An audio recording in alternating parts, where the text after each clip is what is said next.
Assalamualaikum warahmatullahi wabarakatuh. Selamat pagi anak-anak.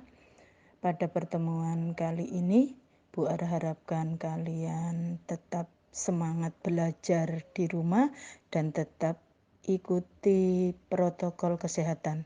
Semoga kita semua selalu dalam lindungan Allah Subhanahu wa taala. Pada pertemuan pagi hari ini kita akan membahas tentang tokoh dan teori sosiologi dan realitas sosial sebagai objek kajian sosiologi. Nah, untuk pertemuan kali ini Bu Ar berikan beberapa contoh tokoh dan teori sosiologi di dunia. Yang pertama ada Auguste Comte, yang mana teori yang terkenal dari Auguste Comte yaitu dikenal dengan teori 3 jenjang yang meliputi tahap teologis, tahap metafisik, dan tahap positivistik. Dalam tahap teologis, dalam periode ini, sistem gagasan utama menekankan keyakinan bahwa setiap benda memiliki kekuatan gaib. Yang kedua, pada tahap metafisik ditandai adanya kepercayaan hukum Tuhan dan diseimbangkan dengan pemikiran manusia. Nah, dalam tahapan yang ketiga yaitu tahap positivistik,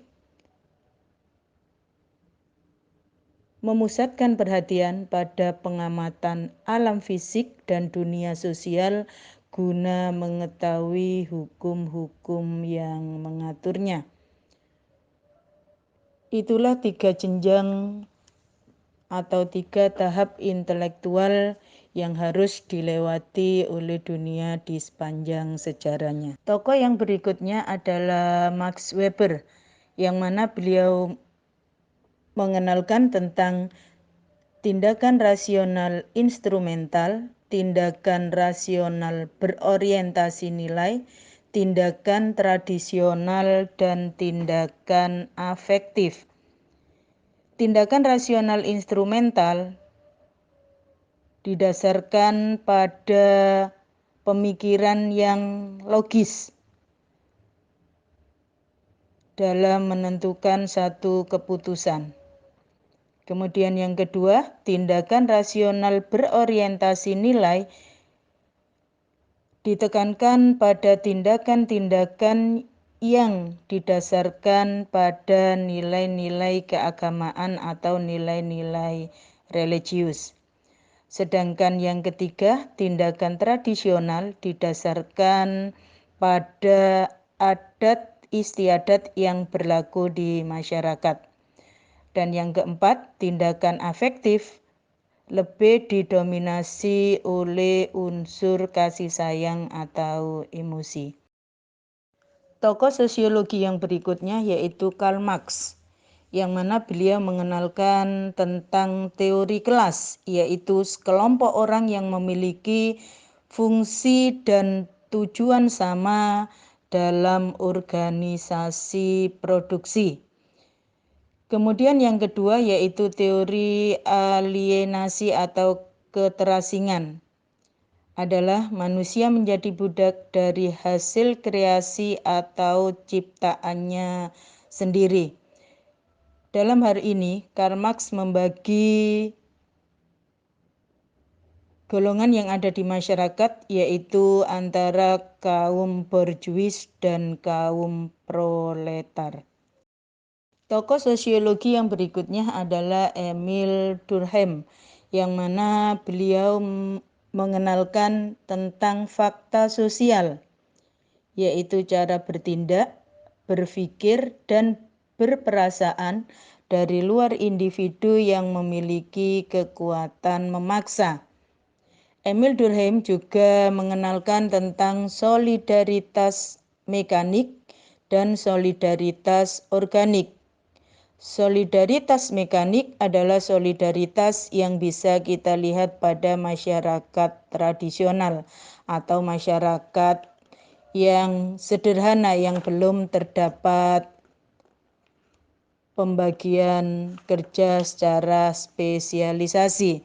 Sedangkan solidaritas organik bisa kita lihat pada masyarakat perkotaan atau masyarakat modern yang mana di sana sudah terdapat spesialisasi kerja berdasarkan kualitas dan kemampuan profesi masing-masing.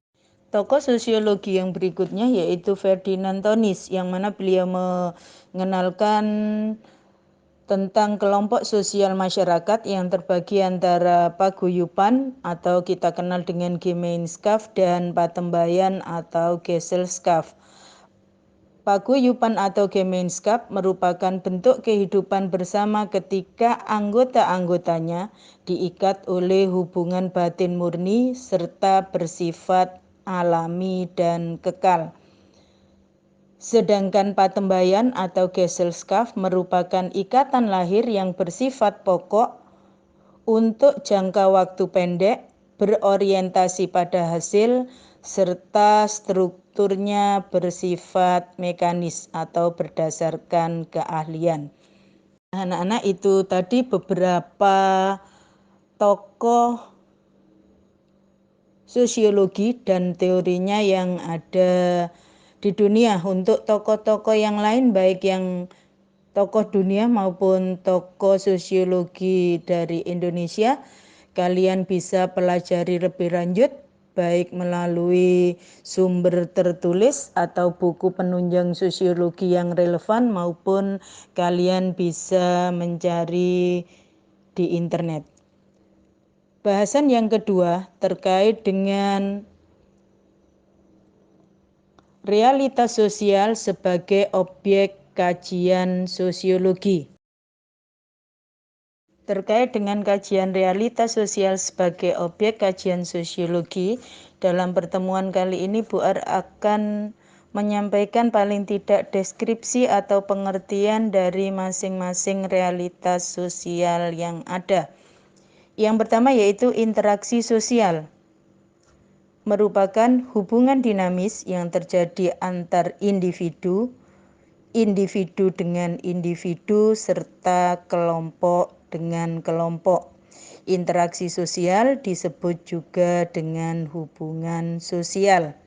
Nah, syarat terjadinya interaksi sosial yaitu harus ada kontak sosial dan komunikasi. Konsep yang kedua tentang realitas sosial sebagai objek kajian sosiologi adalah sosialisasi. Merupakan proses mempelajari atau menanamkan nilai dan norma yang berlaku dalam masyarakat. Sosialisasi dimulai dari lingkup terkecil yaitu keluarga. Sehingga keluarga disebut sebagai agen sosialisasi pertama dan paling utama dalam pembentukan kepribadian sehingga disebut sebagai agen sosialisasi primer. Realitas sosial yang ketiga yaitu kelompok sosial. Kelompok atau grup diartikan sebagai sejumlah manusia dengan norma, nilai, dan harapan yang sama dengan saling berinteraksi secara teratur. Keluarga, komunitas, dan peserta didik dalam sekolah merupakan contoh kelompok sosial dalam masyarakat. Realitas yang keempat yaitu penyimpangan sosial. Merupakan segala bentuk perilaku yang tidak sesuai dengan nilai dan norma masyarakat. Perilaku menyimpang disebut juga dengan deviasi sosial. Perilaku menyimpang dapat dilakukan baik oleh individu ataupun kelompok. Berdasarkan sifatnya, penyimpangan dapat dibedakan menjadi 4 jenis, yaitu perilaku menyimpang primer, perilaku menyimpang sekunder, penyimpangan positif, dan penyimpangan negatif. Realitas sosial yang berikutnya yaitu terkait dengan nilai sosial dan norma sosial. Nilai sosial dapat diartikan sebagai tolak ukur, patokan, anggapan, dan keyakinan yang dianut oleh sebagian besar anggota dalam suatu masyarakat tertentu mengenai yang benar, pantas, luhur, dan baik untuk diamalkan. Nilai sosial inilah yang menjadi sumber dinamika masyarakat. Sedangkan yang dimaksud dengan norma sosial merupakan aturan atau tata tertib yang dibentuk masyarakat untuk mewujudkan keteraturan dalam masyarakat. Realitas sosial yang berikutnya yaitu lembaga sosial. Lembaga sosial adalah sistem norma sosial dan hubungan terorganisasi yang menyatukan nilai-nilai dan prosedur tertentu dalam rangka memenuhi kebutuhan dasar masyarakat. Lembaga sosial terbentuk untuk memenuhi kebutuhan masyarakat. Lembaga sosial antara lain lembaga keluarga, pendidikan, agama, politik, dan hukum. Realitas sosial yang berikutnya yaitu terkait dengan mobilitas sosial. Merupakan pergerakan atau perpindahan status seseorang atau kelompok sosial dari satu lapisan menuju ke lapisan sosial yang lain. Secara garis besar, mobilitas sosial ini dapat dibedakan dalam 3 bentuk, yaitu mobilitas sosial horizontal, mobilitas sosial vertikal, maupun mobilitas sosial antar generasi. Realitas sosial yang berikutnya yaitu perubahan sosial merupakan bagian dari proses perkembangan masyarakat. Menurut Selo Sumarjan, perubahan sosial adalah segala perubahan pada lembaga-lembaga kemasyarakatan yang mempengaruhi sistem sosial masyarakat, termasuk nilai-nilai, sikap, dan pola perilaku di antara kelompok-kelompok. Realitas sosial yang berikutnya yaitu struktur sosial. Merupakan tatanan atau susunan sosial yang membentuk kelompok-kelompok sosial dalam masyarakat. Struktur sosial dalam masyarakat dapat dibedakan menjadi 2, yaitu diferensiasi sosial yang menunjukkan pembedaan antar kelompok secara horizontal, dan yang kedua adalah stratifikasi sosial,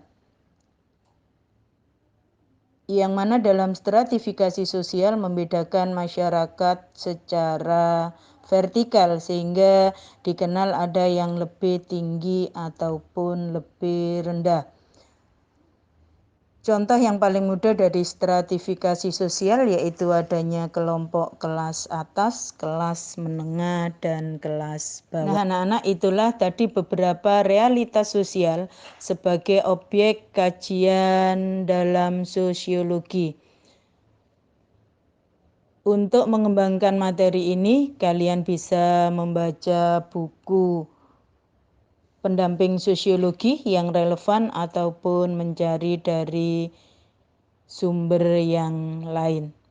Untuk pertemuan kali ini, materi tentang tokoh dan teori sosiologi maupun realitas sosial, demikian yang bisa Ibu sampaikan.